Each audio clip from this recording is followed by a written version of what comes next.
Bismillahirrahmanirrahim. Ladies and gentlemen, Assalamualaikum warahmatullahi wabarakatuh. Let's begin with Kitab Al-Fatiha. Bismillahirrahmanirrahim.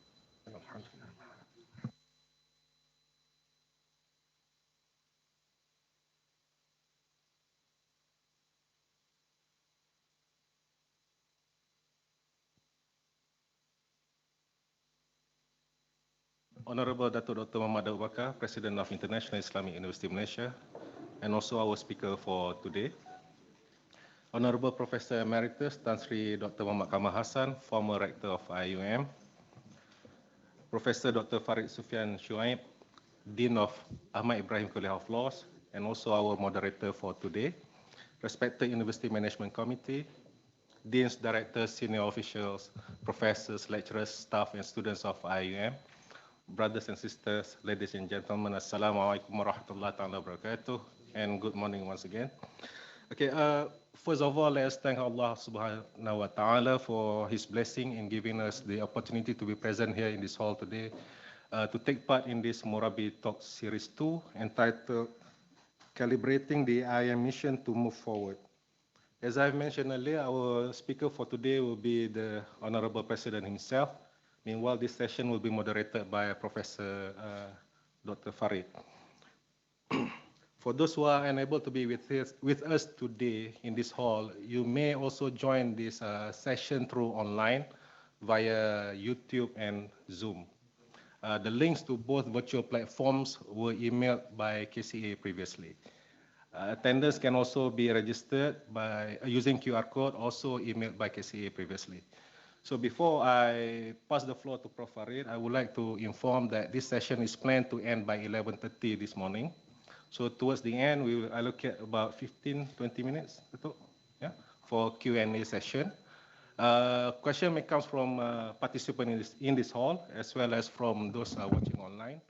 The organizer will collect all the questions and will pass to moderator for towards the end of the session. Right? So without further delay, I now hand over to Prof. Farid, please.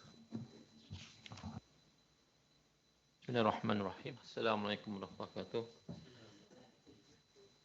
Honorable Datuk Dr. Mohd Daud Bakar, President of IIUM, Honorable Professor Emeritus Tan Sri Muhammad Kamal Hassan, the former Rector of IIUM, respected University Management, distinguished guests, Assalamualaikum warahmatullahi wabarakatuh. Alhamdulillah, we are here today in the MURABBI Talk Series number 2. We had the opportunity to hear from Professor Emeritus Tan Sri Muhammad Kamal Hassan for MURABBI Talk Series number 1 on Sejahtera. So I suppose it's fitting for the second series to have with us Datuk Dr. Mohd Daud Bakar as the IIUM President, to talk about calibrating the IIUM mission to move forward. Before we begin, if I may, Datuk, the bit on your CV. I suppose what I want to highlight, because dia menggiling kepala to me, so I have to be brief. If not, then I'll receive another instruction later. What I want to highlight, I suppose, of course, Datuk Dr. Daud was my lecturer, our former Deputy Dean, our former Deputy Rector. That's why I suppose they asked me to moderate the session. And I think Dr. Daud have been involved in Islamic finance. He's known as a renowned financial advisor, board members of various global financial institutions. But interestingly, I think he had written a few books that shows his leadership and forward-thinking aspect, not only on financial institution, but on the sort of a futurist thinking. I think that is what is important in our session today. For instance, he had written on Sharia Minds in Islamic Finance, an inside story of Sharia scholars. He talked about insightful journey to Emirates Airlines Sukuk, and also his latest book, among others, Mindset is Everything. So that's, I suppose, what we want to really optimize this morning. He's forward thinking, he's futurist thinking. And as I mentioned, he will talk about calibrating the IUM mission to move forward. I suppose we have the designer and the writer of IUM mission with us, Professor Emeritus Muhammad Kamal Hassan. Just to start the ball rolling, probably I may ask whether when we mention calibrating the IUM mission, meaning we need to change the IUM mission. Is it so? Then we have Prof. Kamal Hassan with us to answer. So I will not take any more time. We have the session first. We will hear from Dr. Daud to lay out his thinking, his thought on this subject. Then, as mentioned by our MC, we'll have question and answer session. If that okay, the floor is yours.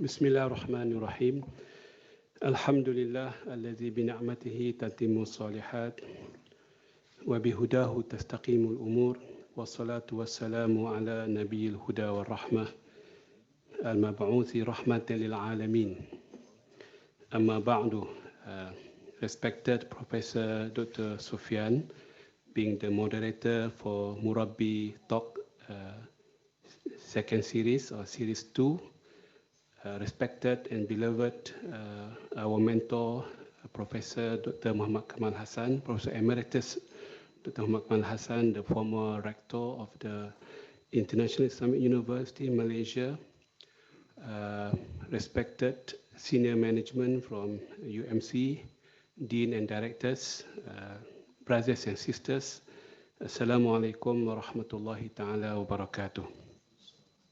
Alhamdulillah, we are grateful this morning to be able to gather either physically or virtually to continue what Prof.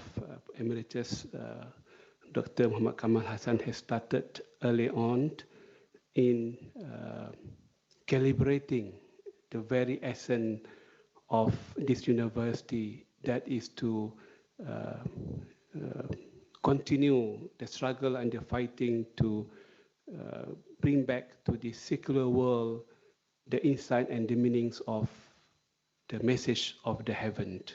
And this is not an easy task to start with, because as the world is moving toward secularism and materialism and what have you, we are trying to make material relevant to Sharia or Islam relevant to the world affairs. We are not denying one over the other, or we are not preferring one over the other. Our job is always to integrate and to make the two elements integral to one another, complementing to one another, and make the whole essence message of Islam modern, trendy, and relevant, not only at our own time, but in the future. So we need to prepare the future generation of scholars as well as students to believe or to continue believing in this idea that Islam is being revealed to build the civilization in this world before we can rest peacefully in the hereafter. Again, as I mentioned in many of my speeches and seminar, the whole essence of revelation was revealed not to build the civilization in the hereafter, because over there's no need anymore to build anything, school, clinics, research and technology, the management of the mind, no more relevant. But whatever we are given from Allah subhanahu wa ta'ala, the raw material, I call it raw material, the Quran and Sunnah, are to be diagnosed, are to be understood, are to be dealt with, to build a proper building and construction in this world, in various sectors of life, from education, economic, social, politics, sport, entertainment, environment, space, and beyond. So this is something this university is being entrusted to look after and to be responsible with. And I would like to thank the early generation of this university, led by many other great scholars, among others, Professor Emeritus, our mentor, Prof. Kamal, and other former rectors of this university, and before them, many other great scholars like Professor Ibrahim and Dr. Muhammad Saidun, and many others who have passed away. May Allah bless their soul, who come together believing that this is a working model of this university. When I came back from my PhD in 1994, early 1994, I was straight away, asked and requested by senior management that include Prof. Kamal to be with him all the way in many workshops in the PJ, in the Port Dickson, in the Seremban, and many other hotels of Malaysia during that time. We had money to spend during that time. Okay, so in order to understand the very essence of the university, so I was so happy. I was young that time, going through all the debate, discussion with the other great mind of the scholars, most of them of international and foreign colleagues, not that many during that time. The Malaysian mind were involved, except few. I can still recall less than 10 people among the Malaysian academics were involved, and I was one of those selected one.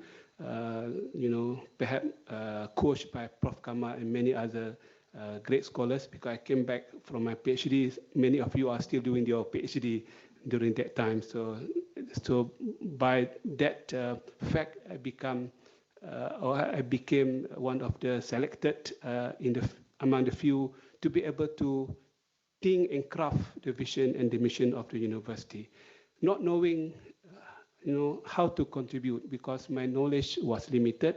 My exposure was equally limited to the real world, because in order to integrate, we need to understand both worlds, the academic world and the real world, which we were trying our best to understand the psychology, the law, the economics, the system of life, trying to show that we know, or pretend to sometimes to know that we know.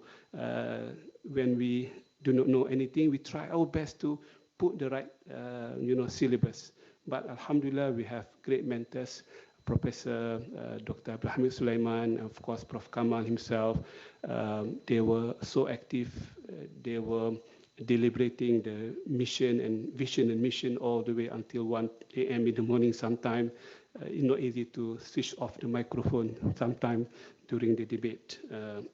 So brothers and sisters, today's talk is about calibrating. Calibrating meaning to adjust, to make sure we put the proper dosage of emphasis to the very mission of the university, as some of the variables have changed. Not to let go and not to sideline, but in order to make it more relevant and more appealing to the needs of the time. This is the meaning of calibration. In fact, there's a mantra in the West, either you calibrate or you die. I mean, this is the mantra that we are, Nokia, for example, failed to calibrate, they die.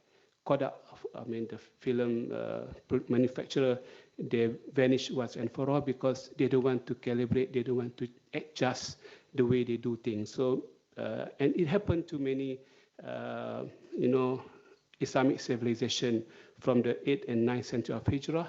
Scholars, scholars, they tend not to write any new books, any new novel perspective.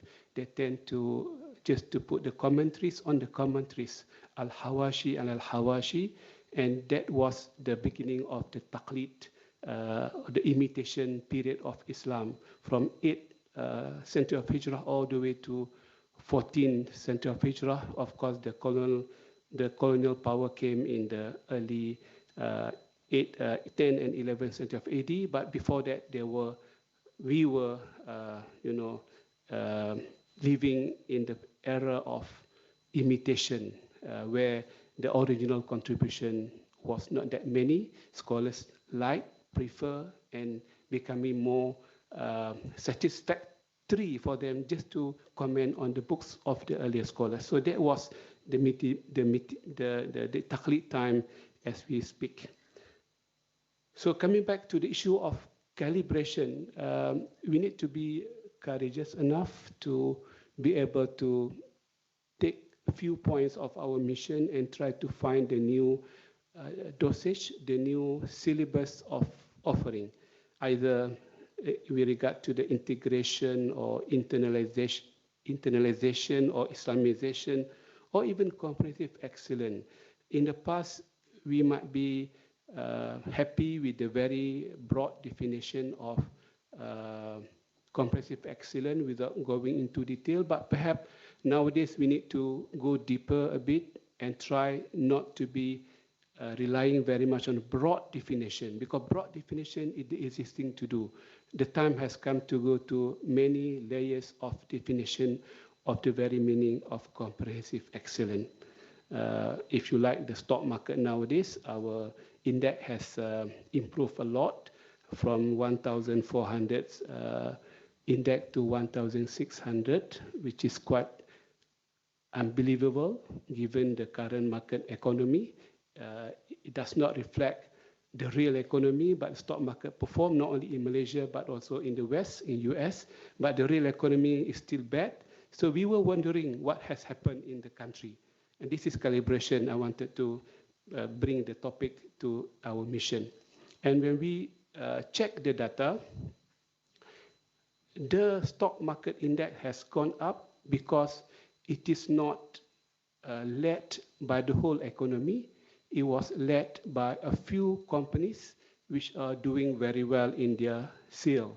And you know these two companies, Top Glove and Harta Lega, selling the rubber glove throughout the world. And that pushed the index very much. So we cannot be misled by the index. We have to go into the detail of the component of the index. The same goes to our mission. Our mission is very broad, concept that we have put across.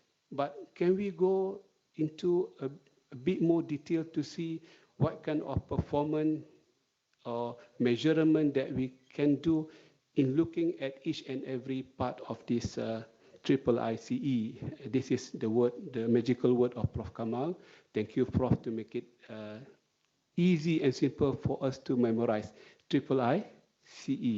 Otherwise, it becomes mouthful to speak about.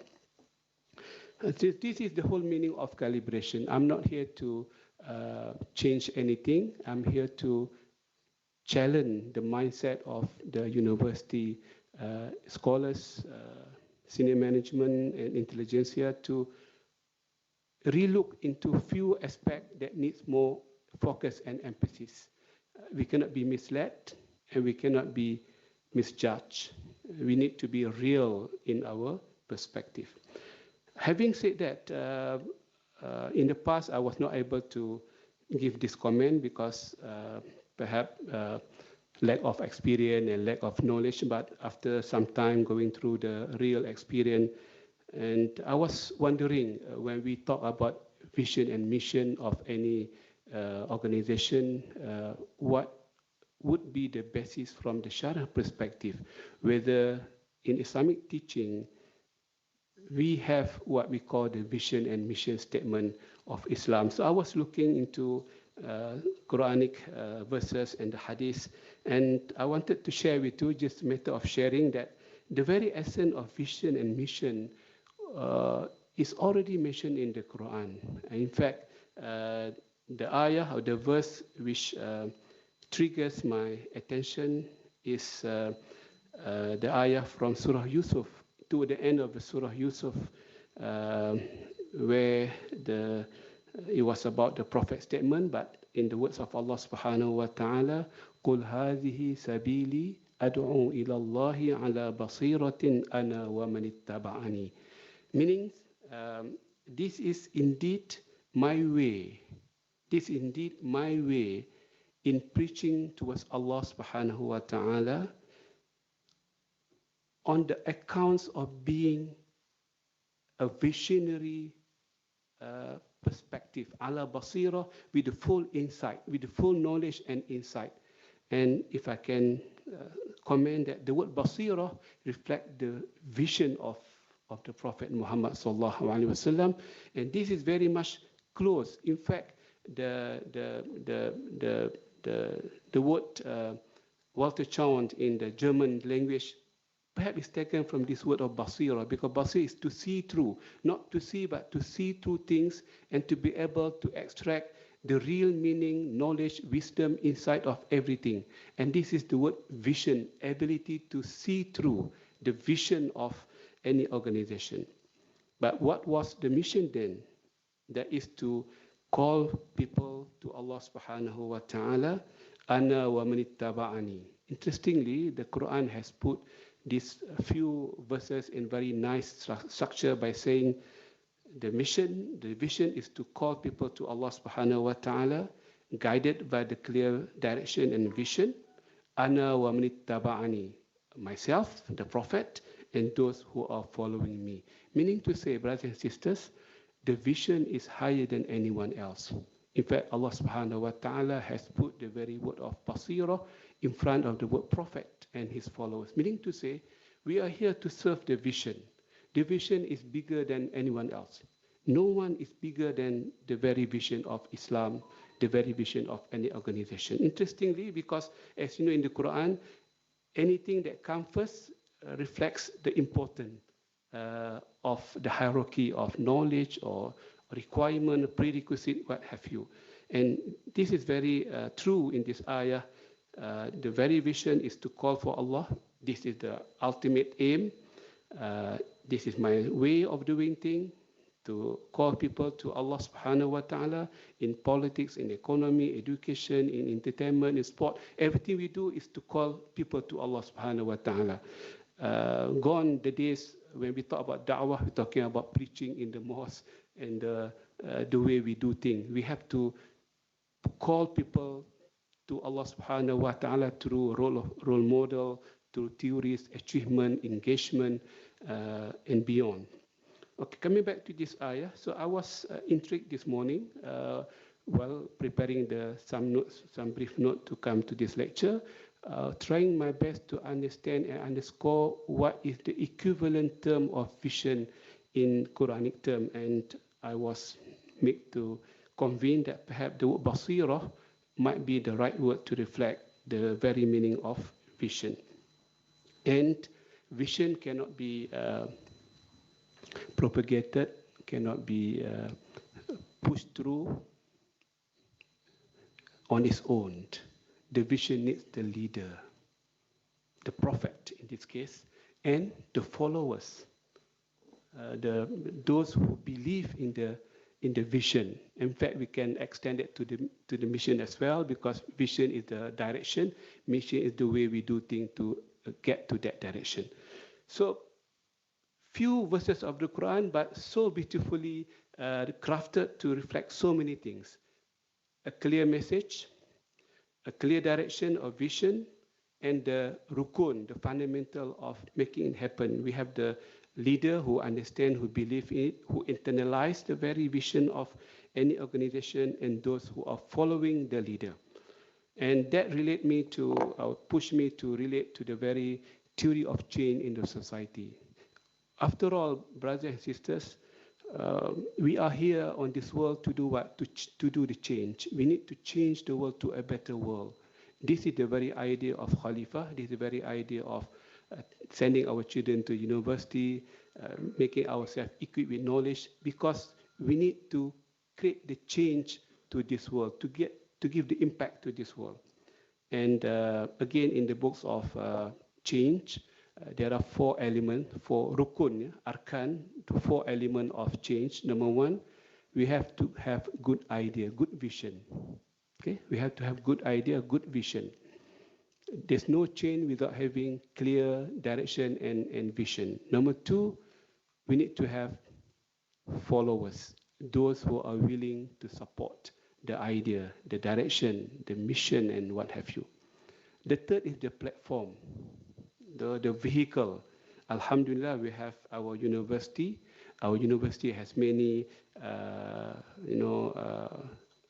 centers, organization. We have the medical center in Kuantan. We have the Center of Excellence.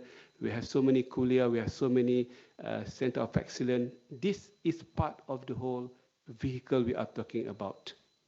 And the third and the fourth one, in many cases, we need the wealth, we need the property, we need the money, we need the finance to support the idea, the vision, and the vehicle.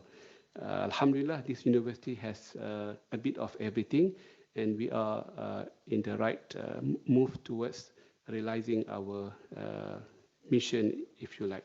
So coming back to the very mission of the university, if I can recall well, the whole mission was crafted to make our university a distinctive and functional university. It's not good to be distinctive, but not functional. We try to combine the two big tasks. Number one is distinctive. We are not a normal university doing the same thing over and over. We are trying to bring the agenda of integration, which is not that easy, difficult.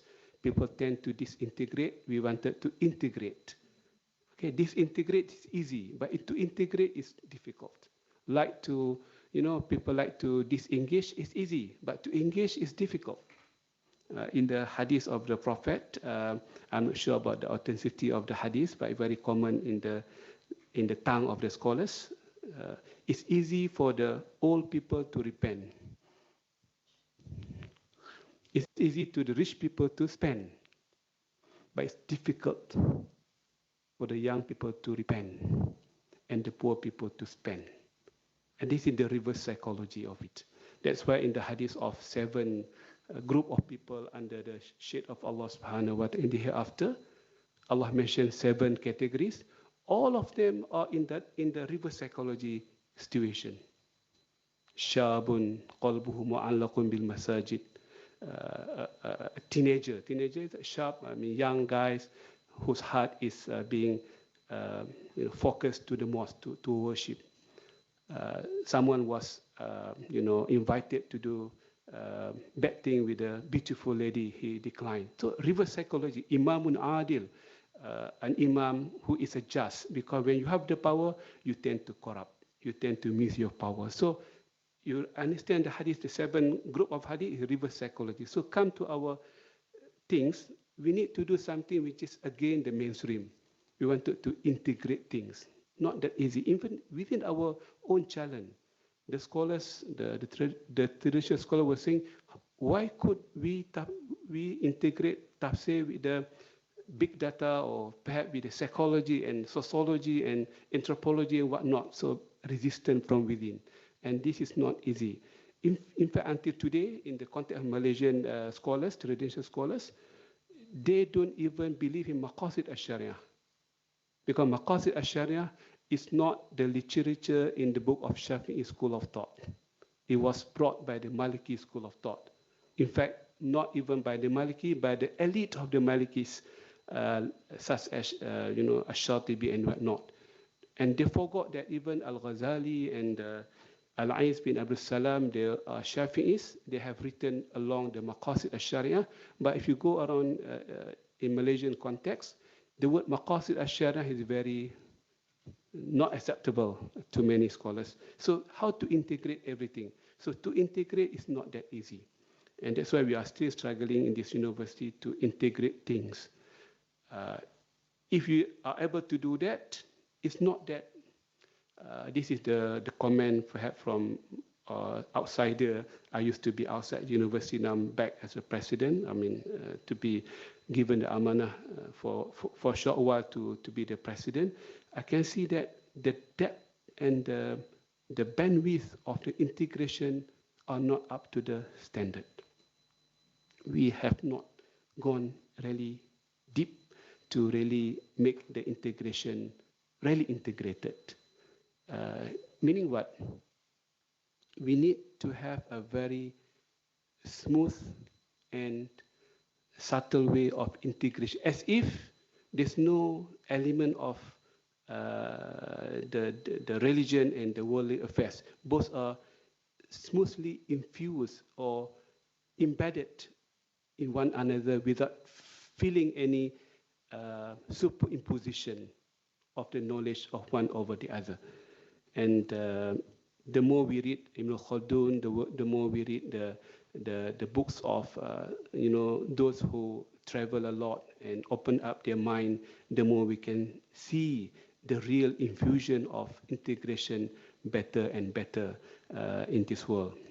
In fact, perhaps if the university can make Ibn Khaldun book as a compulsory reading, not for the student, for the lecturers. 101, university level. And this is something that, and we have great scholars like Prof. Kamal and Prof. Osman Bakar and many others who can bring the element of Ibn Khaldun perspective, because this is an infusion theory of integration between the wahyu and the aqal in a very real world. So this is the first comment on integration. Then we come to internalization. Internalization, I was having some discussion with many colleagues in this university for the last 1 year. In fact, my 1 year term, 1 year in office, happened last few days. So you should bring the cake for me. Too early. So having interacted with many colleagues across the university, we thought we are an international university and wanted to be a global university. But our visibility and our interaction with various stakeholders of the world is not there as yet.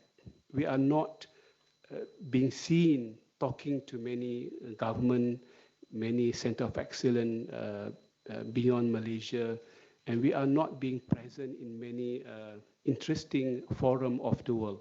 I'm not saying this is our shortcoming. Perhaps we have not been asked to do that, but in terms of making internalization, we need to go beyond our surrounding, our boundaries. We cannot be internalization within the campus.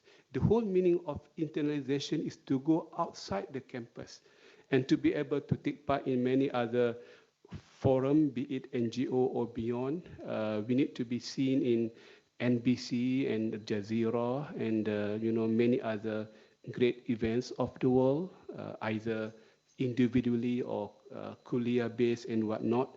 We need to be present, we need to be mentioned, we need to be acknowledged by many respected and credible organizations across the globe. It's a long way to go, but again, I think I could be wrong, I wish I'm wrong, that the meaning of internalization is to make our university international within the campus more than beyond the campus. And in that case, we are not putting the meaning of internalization at the right place. It's a nice word, it's a good word, without any doubt, but we need to put more dose to it, put more content to it. I call it bandwidth. We need to put the real bandwidth. The frequency of our globalization must be real, about 4G or 5G, no longer 2G. So this is the real meaning of bandwidth. So the bandwidth should be very international. In one organization I'm chairing at the moment, which the term has expired or has been terminated last few days, we make the effort in the news, in the social media or otherwise, every day one news about that organization. So can we do the same thing, that every single day there's one news about our university in the global market? That professor, this talk, and Prof. Kamal talk, and that book or this book, try to make it very global. And I was made to understand there are at least 2 or 3 set up in the university having the agenda of internalization. But they having different focus, but one organization that can take the ownership of internationalization is not there yet.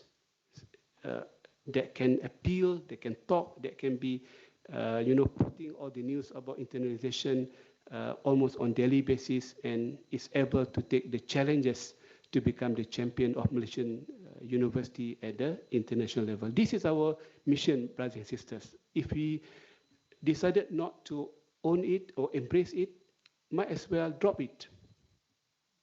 But we can't. This is our commitment to this university. This is what makes us distinctive and what makes us functional. We need to be functional in addition to being distinctive. Distinctive is on paper, but functional in real term. How many news or how many interaction, how many citation about our university across the globe. And nowadays, alhamdulillah, with the COVID-19, I mean, there's a good side of it. We are sitting on equal footing with many other great universities of the world because everyone is working on online kind of things. So there's no need of having brick and mortar university anymore. With some small or big investment in IT, Datuk Zailan, we can transform the university into a global university. Our short courses, our khutbah of Friday Jummah, our lectures by our great scholars can be make it available to the whole world. If we believe we have the international credential, we can do that. And in fact, nowadays a small company can become big, not because they are big, because they have wire, they have the online. So the wire technology has made everyone equal nowadays. So take this opportunity, and this is the right time to make our university more international. Because in the past we had to travel costs. Datuk Zailan will be trying not to approve your traveling. To do an event, mega trend. There's no mega trend event for Islamic world. In the outside world, mega trend is becoming very, very heavy. Mega trend has shown the world has changed. I was having a discussion yesterday. One organization has done 3-month work on the mega trend. They have discovered the trend of the future in terms of investment and finance, of course. But what will be the mega trend for Islamic agenda? So we can start having this kind of webinar and Zoom and what have you through our own international mind. We claim to have international mind, but we have to show it. We have to exhibit it, and we have to show that we have that capability of international mind or mindset. I think the next will be Islamization. This is the heart of this university. And this is the very idea of the founders of the university, the first generation of this senior management of the university, to continue talking and implementing the whole idea of Islamization. There are many versions around this term. Forget about the school of thought about Islamization, but one thing is very clear. We need to make the knowledge, all of them, closer to the knowledge of Allah subhanahu wa ta'ala. Even the knowledge of sport, entertainment, the knowledge of the world of insect, the world of water, the world of solar, everything must be reshaped and remolded towards bringing everyone back to Allah subhanahu wa ta'ala. Qul hadhihi sabili ad'u ila Allah.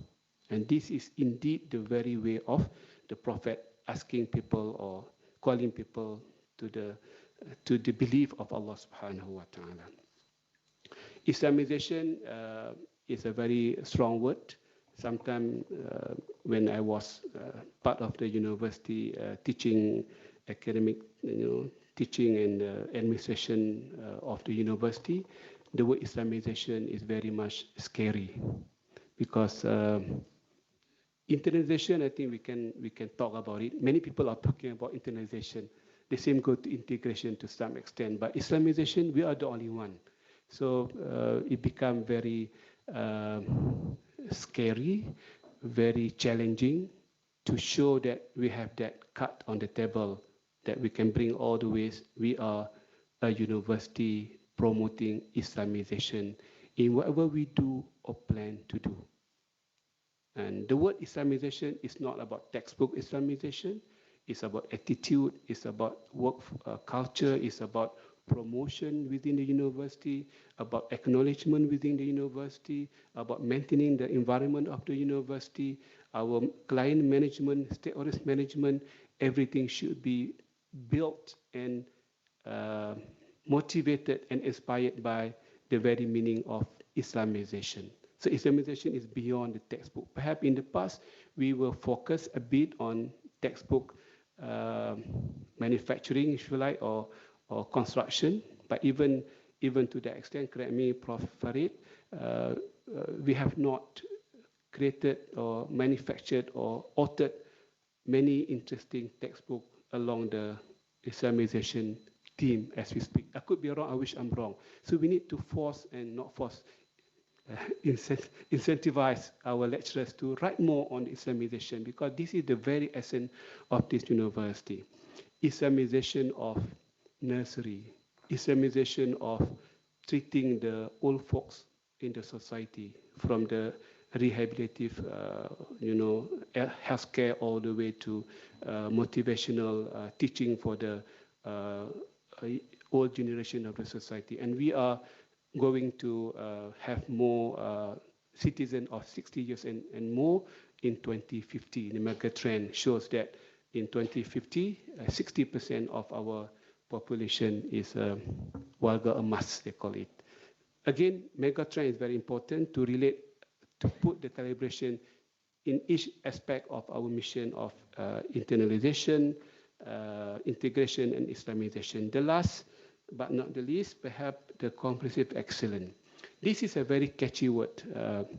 If you refer to the Quranic ayah about zakat, for example, Allah mentioned about 8 categories: the poor, the needy, the travelers, the debtors, those who are being appointed to manage the zakat collection and distribution, the slave of the society. But Allah subhanahu wa ta'ala intelligently has made the 8 category of asnaf or beneficiary fi sabilillah, meaning to say for the sake of Allah subhanahu wa ta'ala, to capture which is not yet captured in the 7 asnaf of zakat, because it could be those who are rich, those who are not poor, those who are this or not, but they need the financial incentive. Then we can give to fi sabilillah. In fact, fi sabilillah, somehow in our society, again, we have been very negative. We tend to interpret fi sabilillah negative meaning. Those who are having deficit this, deficit that. Whereas the word fi sabilillah, it could be given to those who are not having deficit, but need some encouragement, some acknowledgement. There's no evidence in the Quran that fi sabilillah mean those who have no sufficient in life. No, not necessarily. It could be great professor. It could be this. It could be that. It could be so many things. It could be something unlimited in our imagination. So we'll come back to that issue later on. The word CE is an open-ended clause in our mission statement. If we have not covered in the last or in the three vertical of our mission statement, this is the open-ended clause to capture anything else which we have not been able to capture. Thank you very much, Prof. Kamal, for bringing this CE to really capture the uncaptured imagination of the university. So people cannot have excuse anymore. CE can include so many things in our creativity and imagination. The problem, again, are we trained to be imaginative enough? Are we trained to be creative enough? This is the matter. In the word of Allah subhanahu wa ta'ala, ma 'ala al-muhsinina min sabil, meaning to say there's no restriction in doing good thing in the society. The very literal meaning, you cannot put any restriction on the muhsinin, on those who are motivated to do good things. We cannot put any sabil, any restriction. No, you cannot do wakaf. This is only wakaf on this property. But the very verse of the Quran has given a very interesting message in the field of, life, in the field of good thing, doing good things. We cannot be limited by formulas. We need to create more options. In the last few days, I have uploaded in my social media. I think last week or this week, Monday motivation moment. I was saying that the origin of failure start from three things: the inability to unlock or to create more option. Number two, to unleash our creativities, and the third one,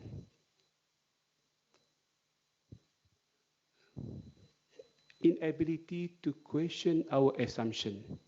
So some people live with their assumption until they die. So this is the origin, the genesis of the failure. So in our case, we need to be creative enough. We need to be able to ask question and examine our own assumption. Are we good at that level, or we are not good as yet?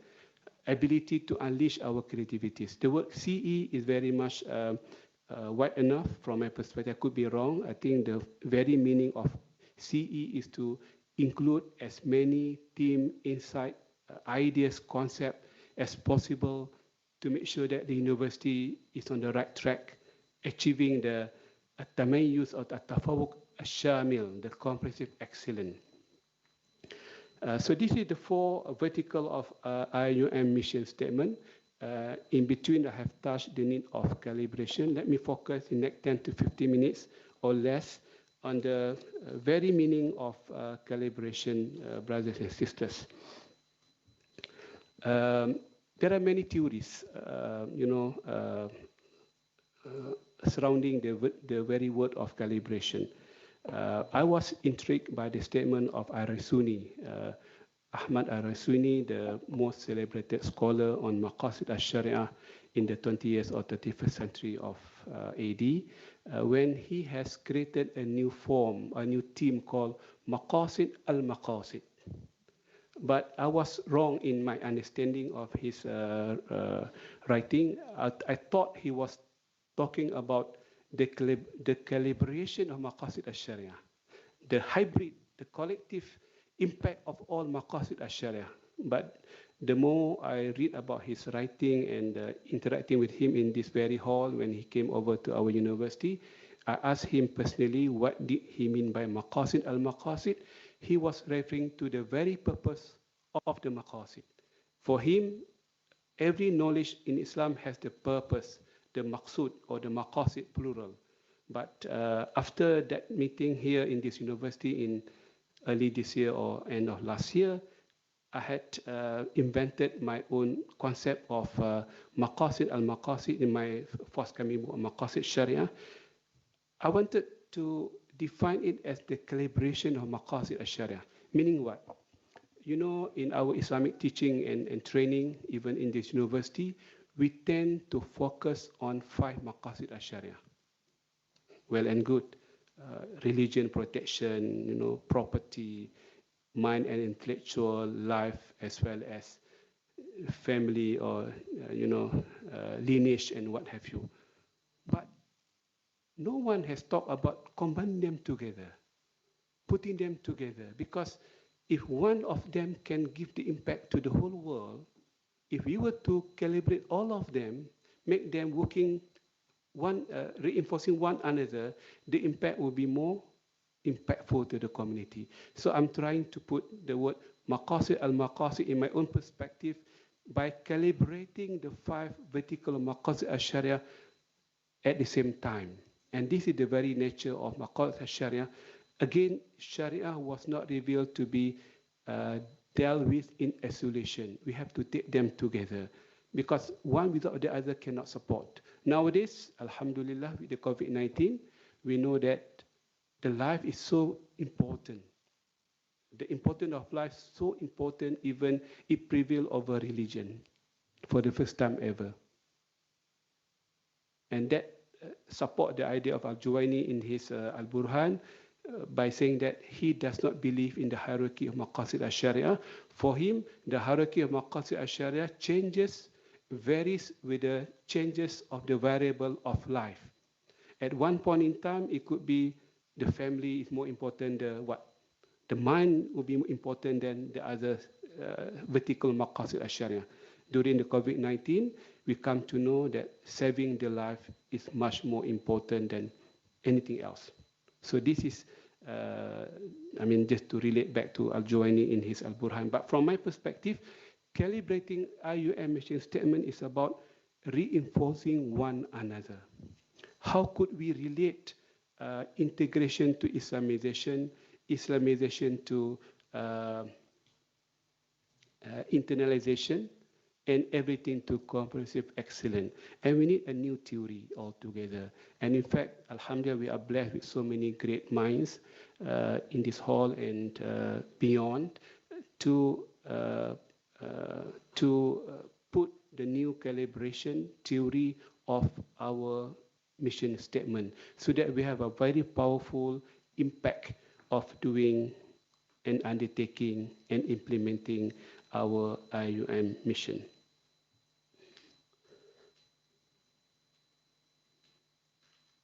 Challenges. Yeah, sometimes we always inspire to do good things. When we wake up early morning, we pray to Allah Subhanahu Wa Taala, give me the ilham, the prudent, the kebijaksanaan, dan juga ilham dan kebijaksanaan to do what is good, as He Subhanahu Wa Taala has inspired the Prophet Musa, Isa, Yusuf. And we need to put that dua in ourselves. Give us the ilham, give us the courage, give us the mental courage. First and foremost, mental courage. Because without having the mental courage, there's no courage at all in this world. So we need to be brave from the mental perspective. So give her the mental courage, give her the mental creativity, and only then could we look into the other dimension of creativity. So challenges. Number one, working in silo. Okay. Even within our internalization or integration, if we tend to be working in silo, the silo mindset, we are not able to achieve one particular vertical of our mission statement. What more, the whole collective set of the IUM mission statement. And Islamic world is very famous with working in silo. We cannot be working together. I don't like to bring this example, but this is the best example I have.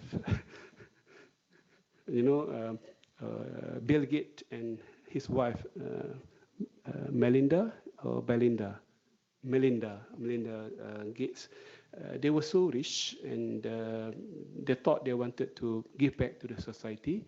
So they have decided to create the Gates Foundation a few years back, and they have instructed their lawyer to take the revenue from the shares market capitalization every year up to 99% of their wealth.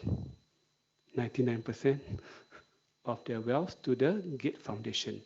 And the focus is to help the underserved in Africa, in solar, in water, in vaccination and whatnot. I mean, you can read by yourself, no issue. What is more interesting to me, the other rich men of the world, in fact, they were competing among one another between the Bill Gates and Warren Buffett. Sometimes Warren number one, sometimes Bill Gates was number one, richest man in the world. Warren and his team was thinking they wanted to do the same thing. They wanted to do the same foundation to help the world. Of course, indirectly to avoid from tax as well. I mean, not mentioned clearly, but yeah, nothing wrong with that. They wanted to give back to the society, wanted to help the society. And I was reading the minutes of the meeting of Warren, and he was writing his own experience in that particular board meeting, where they have discussed internally hours from morning, afternoon, and evening, and next day, whether we should create our own foundation or we leverage on others. Interestingly, you can refer to the deliberation. They decided to tag along the Gates Foundation. And they were saying, since Gates Foundation has been there for many years, They have all the stakeholders in Africa. They know the ministers in Africa. They know the way to do things, this and that. So why should we reinvent the wheel? And he decided to give all his wealth to the Gate Foundation. In terms of name and reputation, who get the name? Gate, is that right? But for him, as a normal, I mean, he is the oldest among us, perhaps more than 100 years. He has reached more than 100 years old now. He decided to give his wealth to Gate Foundation to manage. This is really a good example of working together. In our world, working together is the most difficult thing to do. Even within our university, I mean, I can speak with you honestly because I was part of the university. We are not talking to one another. We are not talking to one another in many respects. I can put a special test. I can see the result next day quite easily.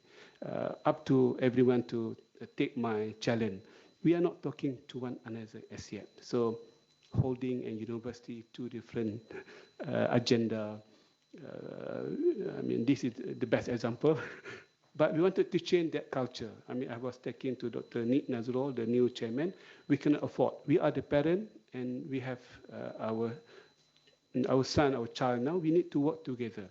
So, inshallah, that is becoming quite forthcoming in the next few months. Inshallah, the sooner the better. And even within the Waqaf and the Center of Excellence, and some people are quarreling about the square foot of the university. This mine is yours. We are still fighting within our. Is it public? Public. Yeah. Okay, we are still fighting. Everyone, not only UAE but all other universities. Okay, so the culture of working together is not our culture. We are born to work in silo. Working in silo is gone already by now. If we cannot afford to work together, we cannot take back the ownership of our victory.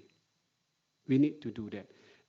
In fact, if you read through the history of Urdu language, this Urdu, very nice song, is that right? Or the song, all beautiful. They were created by the Ottoman Empire to unite the soldiers coming from all over the world, from Tan country, from Russia, from Africa, from Arab, from many other countries. So Urdu is a new creation to do what? To unite the language of the soldiers. Because they had to work together. If people come to the battle with the, with the Arabic and Turkish and African and what have you, people cannot work together. Language is the medium of working together. And this is the insight of the great soldiers and great rulers of the Ottoman Empire. So silo mindset. Number two, intensity is very lacking. We do things, but we don't take things quite seriously. Intensity is everything. Of course, the famous example of intensity is a Liverpool club, football club. I'm not saying because I like football or LFC, but I have read all of documentary about Liverpool for the last few years. Everything is about intensity. In fact, they are the most active football running on the pitch, 116 kilometers for every game. The average of other team in the world is less than 100 kilometers per game, but they have been running about 116 kilometers per game.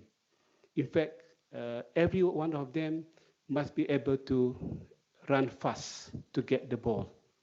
And this is something about intensity. The intensity is so great. If they can do in the football space, why can't we in academic, administration, in maintaining our whatever building and our environment? So intensity is very important. And again, I was looking into the Quran, Prof. Kamal. I mean, what would be the right word of intensity? Very much determined and what have you.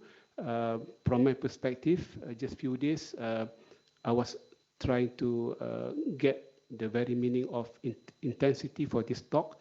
I have come across in Surah At-Tawbah when Allah Subhanahu wa Taala described the Prophet Muhammad sallallahu alaihi wasallam, laqad ja'akum rasulun min anfusikum harisun alaikum ma'anittum. So the word haris, perhaps the whole meaning of intensity. The Prophet was so intense to take care of his companion.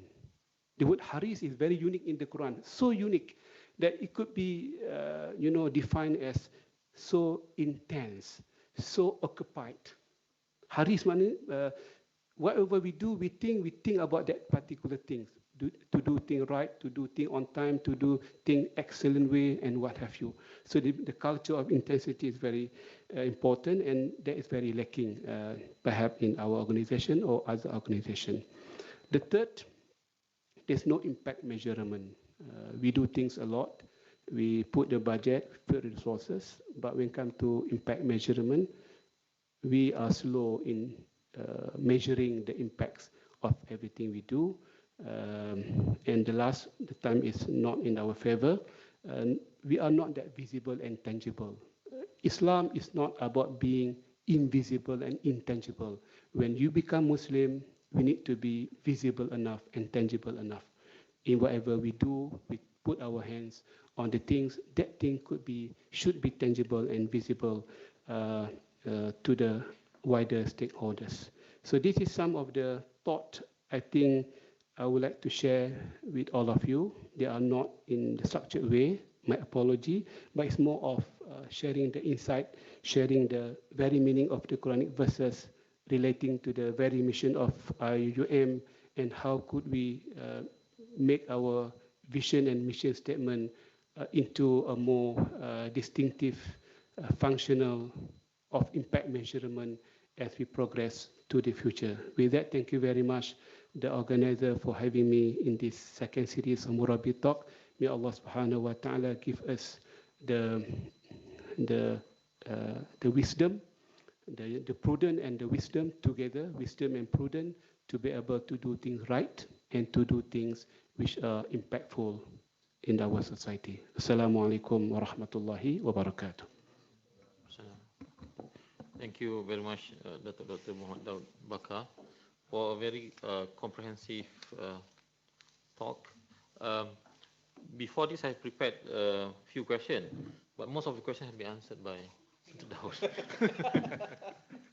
So, because he had talked about our triple ICE, the integration, internationalization, Islamization, and comprehensive excellence. And I think he also laid out the challenges that we have faced and continue to face. For instance, on working in silo, the intensity, the absence of intensity in our efforts, the failure to adequately measure the impact of our works, and for us not being visible and tangible. I suppose on the last one, visible and tangible, sometimes we have a sort of a dilemma. Nak merendah diri, tawaduk, we do our job. I mean, we don't want to angkat bakul so bakul sendiri. So probably if we have time, then probably Dr. Daud will explain further that there is no inconsistency with being visible and being tangible with the theme, our theme of Islamization itself. Again, thank you to Dr. Daud. This the second part of our meeting today is on to receive questions from the audience. This is our opportunity to take the opportunity to ask Dr. Daud if we have some questions, some areas, specific areas that we want him to elaborate, or some ideas from ourselves that we want to put forward, particularly in terms of calibrating the mission of IIUM in moving forward the university. So I welcome any question from here, from the Senate Hall, and also from beyond. Oh, yes. Okay.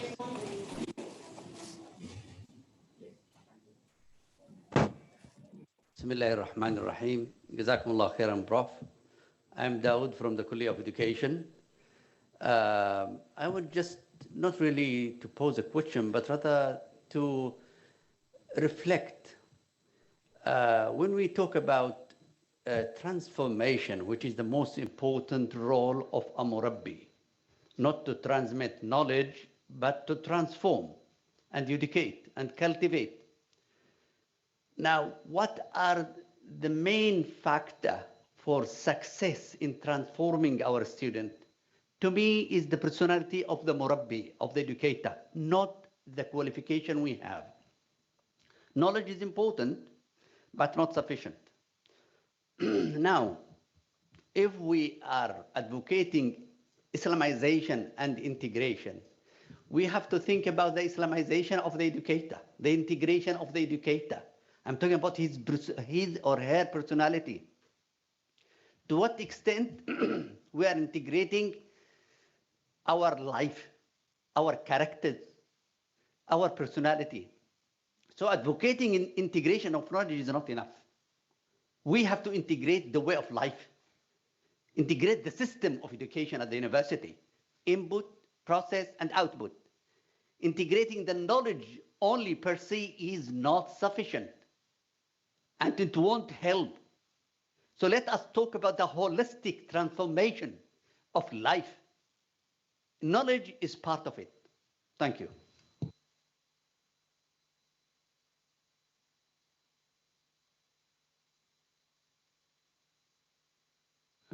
Thank you, Prof. I cannot agree more with your intervention just now by saying that as we talk just now about the mission statement of the infrastructure, we need to talk about the personality of the educators and the administrators of the university. Each and everyone should be able to internalize the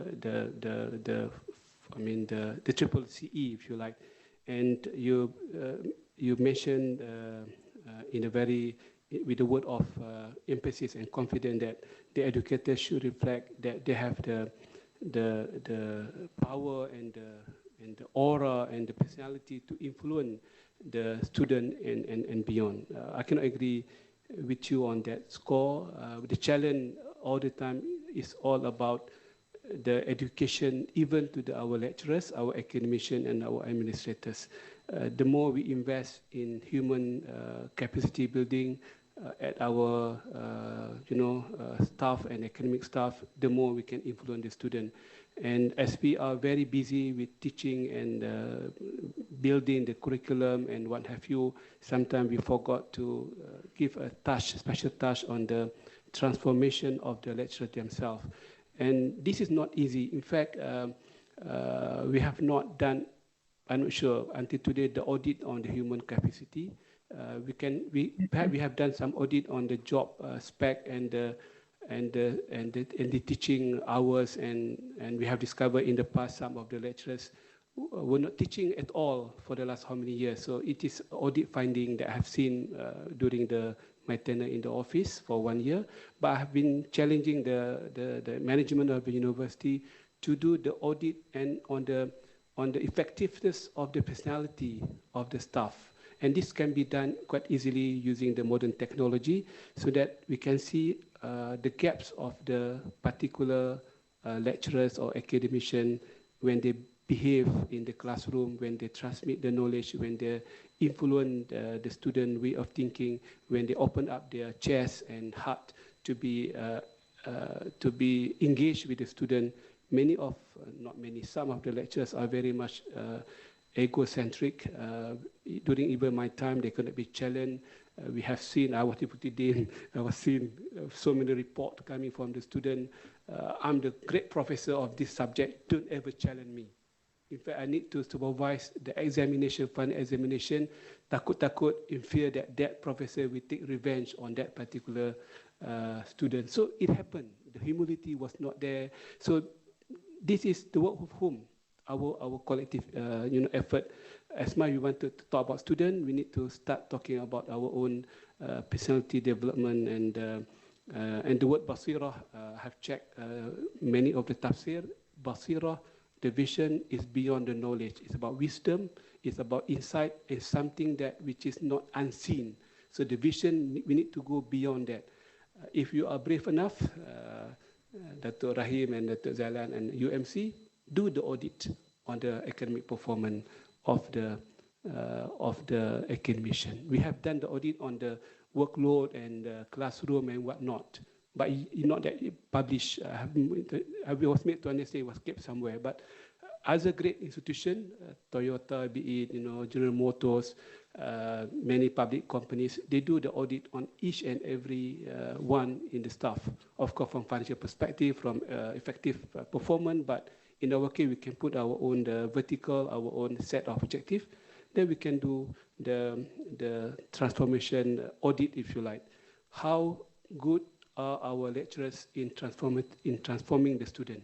A simple 5 questions, good enough to see the response from the staff, from the student, and from the third party. Don't go for 100 questions and 20 questions. 5 questions will tell everything. But you need to put the big data to see the personality of the academic staff. I cannot answer everything that you wanted me to answer. It's beyond my knowledge, but this is something to ignite the interest or the need to do the academic performance audit. Thank you. Assalamualaikum. Thank you, Dr. Daud. Other question? Prof. Faris, can you hear me? Sorry, there is question from Zoom. Yeah. Prof. Farida. Yeah, Assalamualaikum, Datuk. Thank you for bringing up the importance of internationalization. I've been almost 2 years there, and what I found is that at the end of the day, we need a serious marketing department or unit, whatever you have, you call it. We have one, Prof. but Farida, we only have. Hear you. You can't hear me? Can you hear me now? Boleh dengar tak? We can't hear you. Ayo. Okay. I'm screaming already. Tak boleh dengar? Yo. Hello? Perhaps you can use the chat board to interact with us. Alright, At least, Yeah. plan B. Yeah, okay.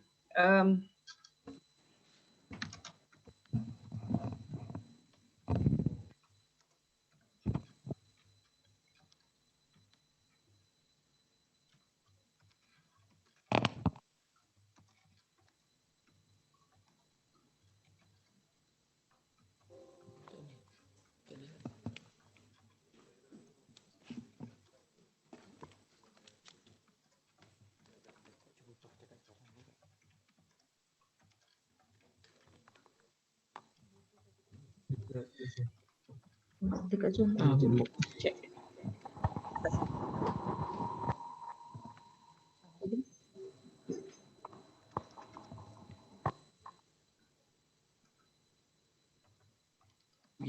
We need a serious marketing department.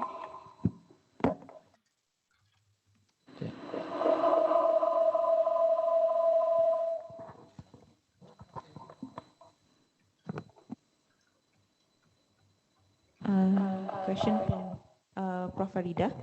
We need a serious marketing department for the unit to help with promoting the university.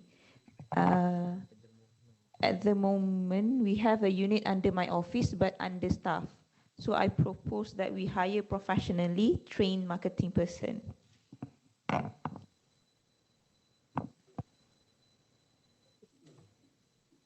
Thank you, Prof. Farida. Marketing is very much related to the last challenge which I mentioned just now about making ourselves visible and tangible. I have been discussing with Datuk Sri Dr. Nik Nazrul Sani because I think the holding in many other organizations, the main function is to do the marketing. In fact, they can charge fee to the university. They don't compete with the core activities of the university, but they can do the marketing effort of the university. Good example, which is the biggest petrochemical company in Middle East, Aramco. You heard about Aramco, is that right? You should. Yeah. They have, sorry, not Aramco, the SABIC, another company, second largest after Aramco, Aramco is petroleum, but SABIC is the petrochemical, the biggest in Middle East, biggest in MENA, Africa and Middle East. Their holding is doing nothing but marketing their sub-products. In fact, the revenue of the holding company is equivalent to the revenue, because they can take some of the fee from doing marketing, because the whole idea of SABIC is to produce petrochemical product, but don't have the expertise to market it. So the holding does the job. So perhaps in our university, we can either train or we can outsource, no cost on us, the third party, to do the marketing. We have great professors, we have great syllabus, we have great program, we have great everything, great environment of the university as a tourist center, great mosque and great living icon that Prof. Kamal, I'm not saying that he's in front of us, but this is people look forward to come to see him, to sit down with him for 5 minutes, get the wisdom. But we don't market Prof. Sorry, Prof. I've become diluted now. So, I mean, people, what's wrong? People wanted to come and see you every Friday for 10-minute kind of tazkirah, just to get the touch of one of the living icon of Malaysia, for example. So we can do that, but we need someone to do the real marketing. Marketing is one of the fundamental of any organization. I mean, you read the Prophet Muhammad SAW when he went to Medina, the first thing he did is marketing. He sent the messengers throughout to Rome, to Persian and what have you. So to make known that this is a new state in Medina, come and talk to us. And this is the marketing effort of the Prophet Muhammad SAW. So hopefully, Prof. Farida, we need to do more on marketing. And marketing nowadays is the unnecessary tool of success. Prof. Daud, Datuk, President, fellow colleagues, Assalamualaikum warahmatullahi wabarakatuh. I think during the MCO, we had plenty of time to contemplate, to reflect. Which is, if you look at the OBE itself, if you look at ESD 2030, the concept of to reflect and to contemplate is not there. The concept of to reflect and to contemplate is beyond whatever we have, beyond that we are applying, which is a very Islamic concept. And when you look at our students, our students don't have time to reflect, because they can create. But when you want to go for innovation and creation, you need time to reflect and to contemplate. And during the MCO, I did have the time to contemplate and reflect. Since today's topic is about vision and mission of the university, the vision is the future, what we are expected to be able to achieve in the future. We're talking about 20, 30, or 40 years in the future. So I remember when Prof. Kamal formulated the vision and the vision of university in the Kuliah Economics, Prof, at the beginning during that time. And then we went so many other places to work on that. And I don't remember on this. So I said, if it is the vision, something that we can achieve in the future, basically, we want to be at that stage, at that level, at a certain period of time, 20, 30, or 40 years. So I Google. So many institutions, agencies have their vision and mission. Very few have achieved that vision and mission after 20 or 30 or 40 years. So I started to think during that time, what's the purpose of the vision? Is it a real vision? Or is it an online vision whereby the carrot is in front of you? If it is something that is in reality, we can achieve it, we can eat it. But if it is an online carrot, when are we going to achieve it? Because there are not many institutions that have changed or transformed their vision. If they have changed their vision, they have achieved it. They move to the next vision. But haven't seen that yet. And having a discussion with an industry leader, I'm not talking just about a CEO, but somebody who has an empire, somebody who helps the university, help the country, drives the economy. And I was shocked when he said that I don't believe in vision and mission. And when you talk about vision and mission right now, today, I was thinking about that. Have we achieved it? What's the purpose of the vision and mission if it is a visual vision, not a real vision? I need your comment on that. Thank you. Okay, I'm here to take only easy question. That's why, Prof, you can ask me. Okay, it's quite debatable issue about vision and mission. Many companies they have the moving target kind of mission. Many great organizations they have their vision and mission, but they have their own tagline for each period, 5 years, 3 years, whatever. So we can have our great vision and mission, but we can have our own tagline for 3 years or, I mean, 5 years whatsoever. So no harm in doing that. But what is important, the vision and mission that we have, it should be something achievable in the minds. The mental courage would believe that this is something achievable. Otherwise, change the vision. There's no point of having something which is not real. Our vision is to enter into paradise. Is that right? Wanted to rest over there peacefully. This is our vision as Muslim. Whoever we are, in whatever sector we belong to, but our ultimate vision and mission is to enter into the paradise. Is it achievable? It's achievable through our effort to some extent, through the blessing of Allah to a large extent. So we need to create more rahmatal lil alamin can work because to compensate our whatever shortcoming of normal person. So it's very much achievable. In the case of this university, I think the 4 mission statement that we have, for me, is very much achievable. Very much achievable. And we have seen, like Sony, for example, they have been talking about 3P, people, product, and profit. Profit will come to the end of the journey. So people, product, they do things for the people satisfaction. And for product, high quality of technology and the profit at the end of the day. In the accounting world nowadays, they have brought forward a new accounting called integrated accounting framework, where they capture the promises by the board of directors of their own future expectation of the future. And they will measure that at the end of the year, whether whatever they say in the dinner meeting or in the press conference will be delivered or not. So everything you say as a board director will be captured and will be put in the reporting at the end of the day. Very much comprehensive. In Malaysia, not more than 5 companies are doing that. So again, it's a new thing to do thing. So when we come to our vision and mission, I think we have deliberated, Prof, under your leadership, months and years, and we, try to improve it. We have to believe that this is achievable. And if you think one day it's not achievable, that's fine. Change to another vision.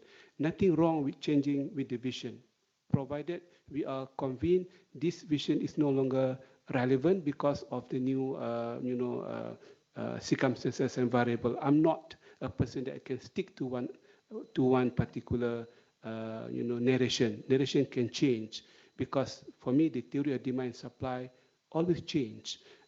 Even da'wah has changed nowadays, the way we do things. No more the old way of doing da'wah. Da'wah nowadays must be seen and demonstrated in many other forms to touch the heart of the people.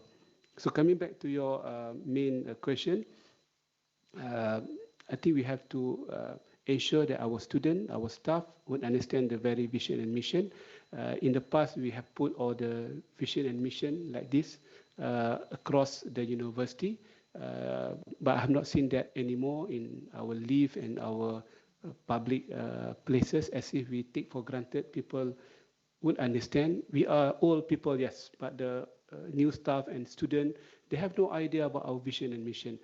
And when I met with the marketing or PRO last week, I was saying to them that we need to modernize the presentation, no more the old way of doing things. We need to put icon, the icon of Islamization, icon of integration, icon of the symbol of each and everything. We need to be modern.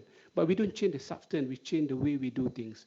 And at the end of the day, we need to do the audit on our vision and mission. Audit is everything.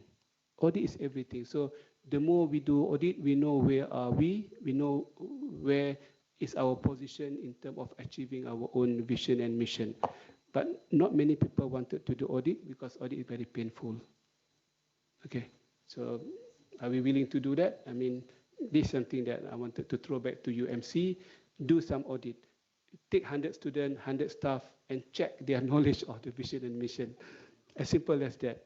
In the outside world, on the risk management, on corruption, Section 17, the new Act on corruption, we test our staff. They have no idea. So if they are the heads, if they are the captain of the industry in their own respective world, they have no idea about this one, surely the company will go into crisis because they have no idea of the current development of the law in the country. So the same goes to our own staff and students. Do some audit, sample or throughout the university. Thank you. Thank you, Dr. Daud. I think we now 11:30 or more than 11:35. Thank you very much, and thank you for those who raised issues or giving the ideas and intervention on this matter. We want to have also to hear from Prof. Kamal Hassan, but probably for another session, a reply to Dr. Daud. But invite me to be attend as well. Okay, and I suppose for me, when we discuss about mission and vision, I think it just relates to the objective. It relates to the why question, why we exist, why university exists, and whether or not we need to, we should have a vision and mission. It's like what Dr. Daud mentioned, that as a Muslim we have the vision of paradise, of living, inshallah, God willing, in paradise, something that we are willing to die for. So we have to ask the question whether the vision of the university is something that we are willing to die for. When we have those the buy-in, the belief, then we have the intensity. If we don't believe in the why, in the vision of the university, then that's when you have mediocre, because it's just business as usual, something, a place to get salary. If you don't believe in the vision, if you don't believe in the why, the existence of the university itself. So again, thank you, Dr. Daud Bakar, the 8th president of IUM, appointed in 1st July 2019. So as he mentioned, about 1 year, more than 1 year, a few days more than 1 year. And we are in debt of one cake to celebrate the virtual cake, I suppose. Datuk Rahim will prepare that after this. So, and again, thank you for the organizer for having this, the second of the MURABBI talk series after the first delivered by Prof. Kamal Hassan on Sejahtera. Inshallah, we'll continue to have this program. I suppose the opportunity and the platform given for us to, as mentioned by Prof. Saji, to reflect and to ponder and to contemplate on our journey in this university. Thank you very much. I give it back to the MC. Okay. Recap my speech just now without taking much time. I wanted to conclude my intervention with all of you this session by quoting the Martin Luther King Jr. when he was quoted of saying, "There's always the right time to do what is right." Okay, there's always the right time to do what is right. So we need to create the right narrative at the right time to make our vision and mission more relevant and trendy and fashionable. Perhaps the time is neutral to everyone, but the content of the time is something variable and something can be adjustable to suit the time of today. Thank you. So, ladies and gentlemen, thank you again to our Honorable President Datuk Dr. Mohd Daud for his excellent views and thoughts on the calibration that this university is needed in order for it to move forward to become the true center of educational excellence. We also thank Prof. Farid for his sparing his valuable time to become the moderator for today's session. And to show our deep gratitude to both of them, we would like to invite Professor Emeritus Tan Sri Dr. Mohd Hassan to present tokens of appreciation to both of them. Prof, please. Yeah. Oh,